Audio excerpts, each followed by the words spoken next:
welcome back to the deep dive. Usually, when we crack open a history book on this show, we're looking at a standard timeline. We're looking at dates, battles, maybe some political maneuvering. But today feels less like a history lesson and more like we're stepping into a crime scene. Or perhaps a forensic audit. I mean, that is literally how the author describes it. Exactly. We are looking at a book that frames the last century not as progress, but as a felony. Yeah. We're talking about a very uncompromising manifesto here. It's called 100 Years of Arson, The Feminist Campaign to Destroy Masculine Order by Conrad Riker. And I have to say, right off the bat, the title alone is, well, it's not exactly subtle. No, it is certainly not designed to be polite. Riker isn't interested in bridging any divides here. He is interested in exposing what he views as a deliberate century-long fire. He argues that Western civilization didn't just break or, lose its way by accident. He claims it was burned down, piece by piece. By design. It's a massive claim. And look, before we wade into these waters, and they are very deep waters, if you really want to follow along with the evidence we're unpacking today, you need to get the full text. We're going to cover the high points. But Riker's book is dense. It is packed with legal theory and historical data. So go get it. It's available right now as an ebook on Amazon Kindle and Google Play Books. Absolutely, you should. And honestly, for his ongoing commentary, which is just as unfiltered as the book itself, you really should follow him at Conrad Riker on Substack. He calls his posts daily truth bombs, and they provide a lot of essential context for what we're going to be discussing today. Okay, so let's set the stage. Who is this book written for? Because reading through it, this doesn't feel like it's aimed at your general airport self-help crowd. No, definitely not. This is a manifesto for a very specific group. It's written for men who feel the modern world is structurally rigged against them. You will hear terms like the manosphere or the red pill audience. Riker is speaking directly to men who feel that the system isn't just failing them, but is actively hostile to their very existence as men. Right. And to be clear, for you listening, our mission today isn't to take a side or endorse the politics here. Left wing, right wing, whatever.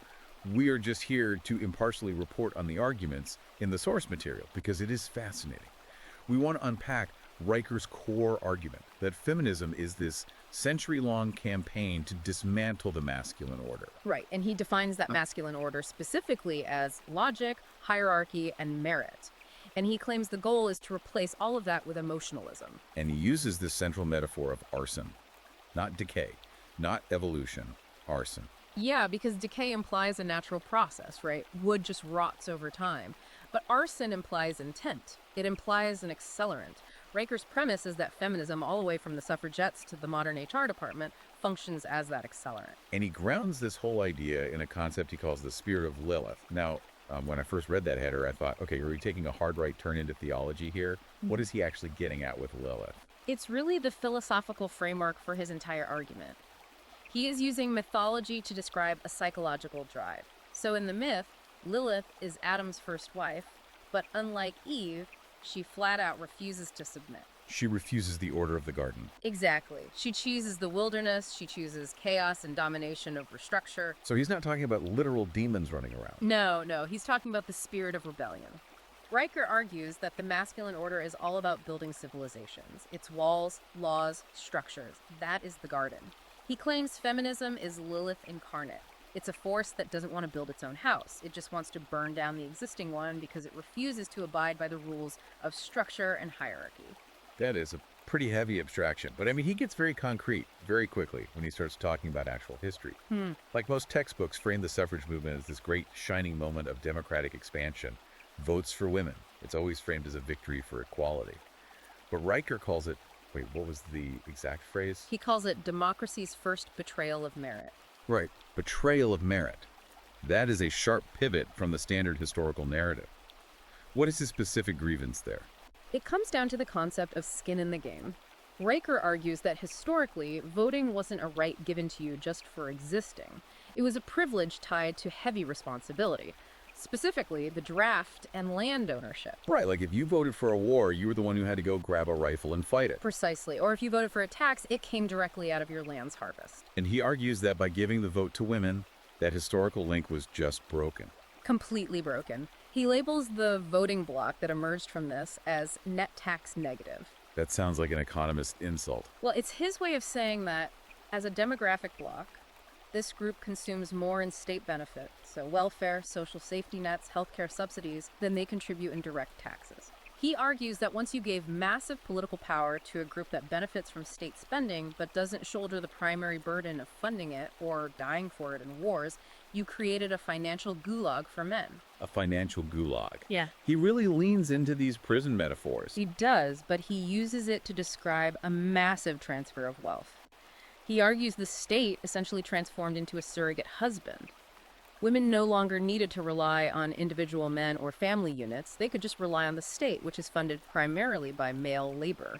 So men are taxed to fund the very system that renders them obsolete. That's his argument. In his view, the suffragettes didn't actually want a seat at the table to negotiate. They wanted to burn the table of meritocracy entirely. Wow. Okay, so if that is the historical ignition point, right, the arson starting at the ballot box, he then claims the fire spread to our actual institutions. And this is where the book gets incredibly technical. Section 2 covers what he calls the legal coup. Yeah, this is where the rubber meets the road. You can argue about mythology all day long, but laws put people in actual handcuffs? Riker focuses heavily on something called the Duluth model. I've heard this term floated around in legal circles, but Riker paints it as something pretty sinister. Break that down for us. What does the Duluth model actually do in practice? It is a protocol used by police departments across the U.S. for handling domestic violence calls. On paper, it sounds perfectly fine. Protect the victim. But Riker argues that in practice, it relies entirely on the predominant aggressor theory. Meaning what exactly? If I call the cops because my spouse is attacking me, they show up and assess the situation. Well, Riker argues that the assessment is totally rigged from the start. The model trains officers to view size, strength, and calmness as indicators of control, and therefore, guilt. Wait, calmness. Yes. So, if a woman is hysterical and hitting a man, and the man is just holding her wrist to stop her and remaining calm, the model views him as the one in control. He is deemed the predominant aggressor. So the man gets arrested, even if he was the one who made the 911 call. According to Riker's analysis of the arrest data, yes. He argues it codified a strict gendered bias into the law. Men are presumed to be batterers by default, and women are presumed to be victims. It removes the entire concept of innocent until proven guilty and replaces it with guilty because you are male. And that bias seems to bleed right into his critique of the family courts. He calls them kangaroo courts. And to prove it, he details the case study of David Marks. I have to say, reading that chapter, it is really hard to stay detached. It's absolutely designed to be infuriating. David Marks is Riker's archetype of the disposable male. He was a structural engineer in Houston. By all accounts in the book, he did everything right. He built a career, got married, had 2 kids, paid the mortgage. There was no abuse, no criminal record, nothing at all. And then came the unilateral divorce. Yeah. His wife said,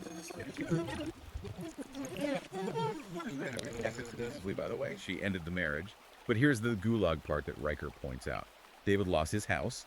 He was ordered to pay child support and alimony that amounted to 65% of his net income. 65%. I mean, that leaves him with barely enough to rent a small apartment, let alone live a normal life. And the really crushing blow was the visitation. Despite being a good father with absolutely no history of negligence, he was granted 4 hours of visitation per month. 4 hours a month. That is not parenting. That is a cameo appearance in your own kids' lives. Exactly.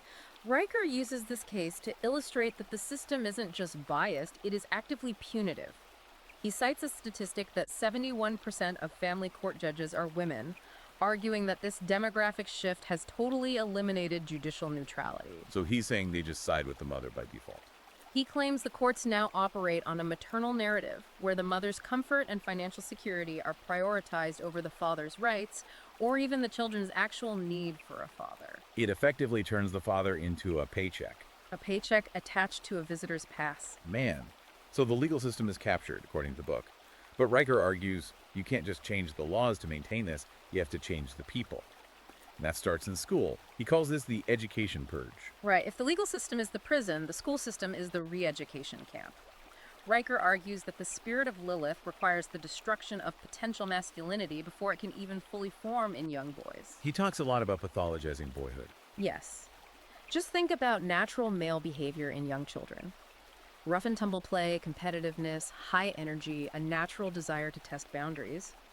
Riker argues that schools, which are overwhelmingly staffed by women, view these basic behaviors as disruptive or even toxic. So instead of letting boys be boys, they diagnose it. They diagnose it as ADHD or conduct disorders, they medicate it. Riker claims we are literally drugging boys for the crime of being boys, trying to force them to sit perfectly still and verbalize their feelings like girls do. And it's not just the behavior management, it's the actual content, right?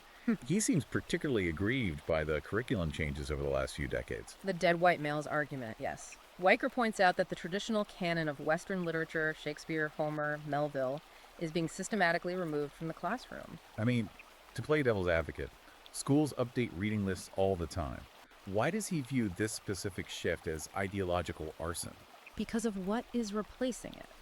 He notes that instead of reading Macbeth or the Odyssey, which are stories about struggle, heroism, tragedy, and honor students, are assigned purely ideological texts. He specifically targets the book Mediocre by Ijeoma Oluo as an example.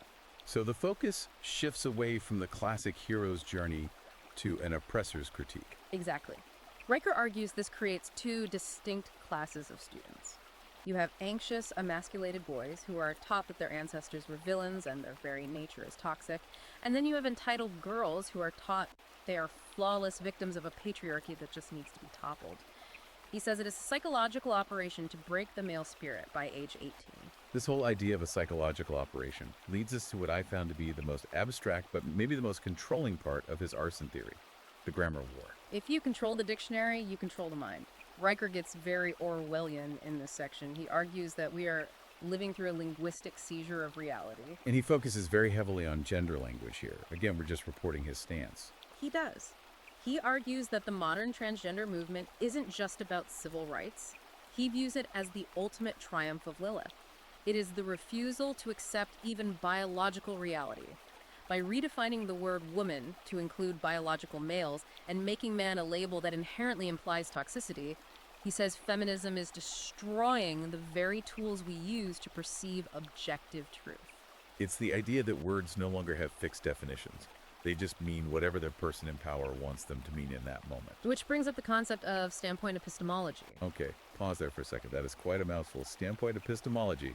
Break that down for you listening who maybe hasn't spent 4 years in a university sociology department. It's simply put, it's the idea that truth with a capital T is not objective. It is not a rock you can just pick up and measure. Instead, truth is determined by your lived experience and your identity. So my truth is actually different from your truth just because of who we inherently are. Correct. And Riker argues this is the literal death of Western logic. In a courtroom or a newsroom, facts used to be king. But under standpoint epistemology, feelings and identity rank much higher than facts. If a fact makes a marginalized group feel unsafe, the fact is considered hateful and is actively suppressed. This connects directly to what he calls the media matrix. He goes really hard on the popular slogan, "Believe all women." He views believe all women as the complete and total suspension of due process. He uses the Duke lacrosse case and the broader Me Too movement as his primary examples of this. The Duke lacrosse case. That was the one where the players were accused of assault. The media just crucified them for months, and then it turned out the entire thing was fabricated, right? Totally fabricated. But Riker's point is that the facts didn't actually matter to the media. Only the narrative mattered. The narrative of privileged white males hurting a victim was just too good to check. He calls these media spectacles modern witch hunts. He argues that because of this standpoint epistemology, journalists have basically become activists.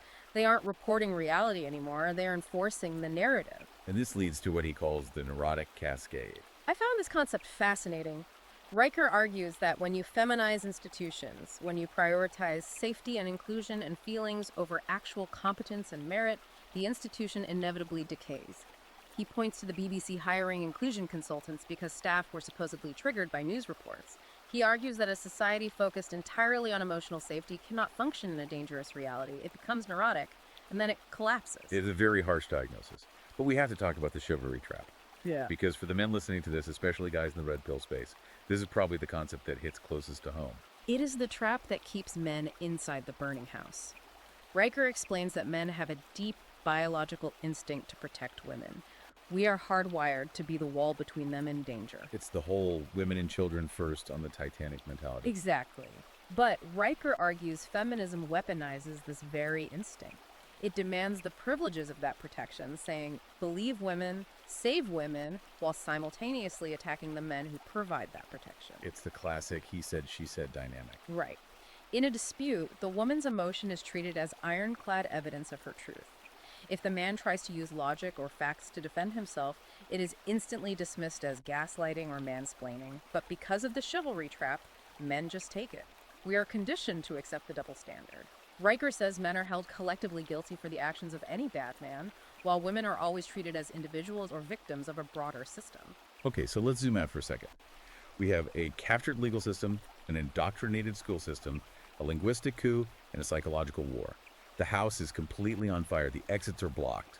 So what is the actual solution here? Because Riker doesn't just want to write a book complaining about it. He offers a specific strategy he calls praxa. This is the big pivot in the book.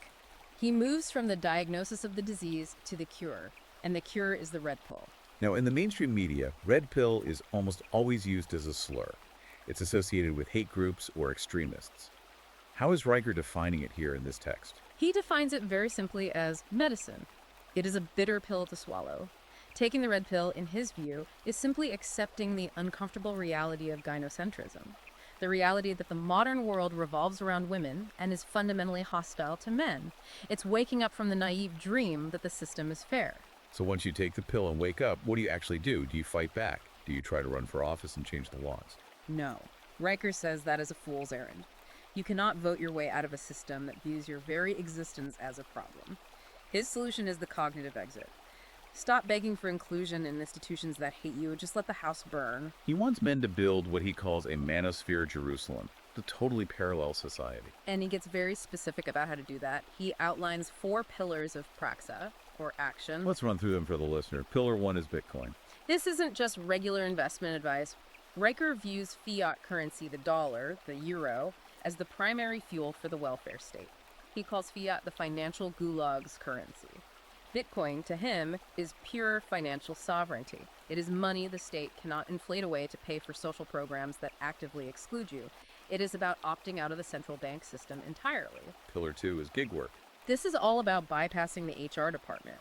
Riker argues that HR is the enforcement arm of the feminist order in the corporate world. It's where you get fired for making a joke or for exhibiting toxic masculinity.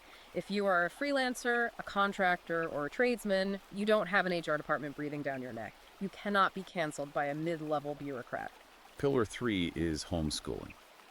If the public schools are indoctrination camps, you have to pull your sons out.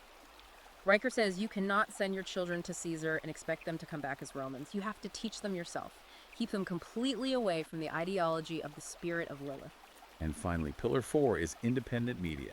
Which is exactly what we are seeing explode right now. Substack, Rumble, independent deep dives like this one. Riker argues men must build their own robust information networks to bypass the media matrix and the constant censorship of the mainstream press. He calls this whole process building a new logos. Logos meaning reason, word, objective order. He envisions a return to an androcentric order, a society centered firmly on male principles of logic, hierarchy, and merit. He believes that when the current system finally collapses under the weight of its own neurosis, this parallel society will be the only thing left standing in the ashes. It is a call for a complete and total restart. He is not asking for incremental reform. He is asking for a renaissance, but one built strictly by and for men. Precisely. He views this as an existential war for civilization itself. We have covered a massive amount of ground today, all the way from the ancient mythology of Lilith to the very modern tragedy of family courts and the specific strategies for a financial exit. It is a lot to process. It is. But if you connect it all to the bigger picture, Riker's ultimate argument is that the culture war is effectively over, and men lost. The arson was totally successful, the old institutions are gone, and they aren't coming back. That is a pretty bleak assessment to swallow. But it is also deeply liberating, in his view. The 1,000-year arson trial he talks about in the final chapter is about holding feminism accountable in the court of history. But the immediate action for the reader is simply survival. The golden age begins when men wake up. That seems to be the core message here. It reminds me of the challenge he issues right near the end of the book. He writes, "They wanted you broken. You are not. Let it burn." Let it burn. That is a very provocative thought to leave you with. But I have one question that lingers for me after reading all of this. Yeah. Riker wants men to walk away and build a new Jerusalem. But if the arsonists are as powerful and controlling as he claims they are, will they actually let you leave? That is the real question, isn't it? Is the manosphere an actual exit? Or is it just another room in the burning house that they just haven't gotten to yet? That is what you, the listener, need to decide for yourself. And look, we have just scratched the surface of the data and the arguments in this text. If this deep dive sparks something in you, if you want to see the actual receipts, the legal citations, and the full forensic audit we've been talking about, you need to read the book yourself. 100 Years of Arson is available right now on Amazon Kindle and Google Play Books. Go buy it. Seriously, go get the ebook. Decide for yourself. And do not forget to follow Conrad Riker on Substack at Conrad Riker. He is constantly putting out new analysis that cuts right through the noise of the mainstream narrative. Knowledge is the very first step to waking up. Please like and subscribe to our channel so we can keep bringing you these deep dives into the books they really don't want you to read. We will see you on the next one. Stay sharp.